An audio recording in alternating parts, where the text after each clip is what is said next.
আসন্ন পবিত্র ঈদ উল ফিতর উপলক্ষে মাদারীপুরের শিবচরে ৩ সহস্রাধিক খেটে খাওয়া মানুষ ও অসচ্ছলদের মাঝে পৌর বিএনপির আহ্বায়ক কালাম মল্লিকের উদ্যোগে কাপড় ও লুঙ্গি বিতরণ করা হয়েছে।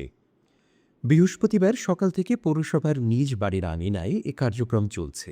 এ সময় উপস্থিত ছিলেন শিবচর পৌরসভা বিএনপির যুগ্ম আহ্বায়ক কাজী আব্দুর মান্নান খান, জেলা তাঁতি দলের সদস্য সচিব শাহ আলম মাতুব্বর, পৌরসভা ছাত্রদলের যুগ্ম আহ্বায়ক মোহাম্মদ রাহাত মল্লিক সহ বিএনপি ও অঙ্গ সংগঠনের অন্যান্য নেতৃবৃন্দ। পৌর বিএনপির আহ্বায়ক কালাম মল্লিক বলেন, মল্লিক পরিবারের পক্ষ থেকে প্রতি বছরই অসচ্ছল ও খেটে খাওয়া পরিবারের মাঝে আমরা জাকাতের অংশ হিসেবে এ কার্যক্রম চালিয়ে থাকি। এটি দারিদ্র্য বিমোচনের অংশ হিসেবে ঈদের আনন্দ ভাগাভাগি করে নেয়া। শেখ সাদি, এফভিএন নিউজ ডেস্ক।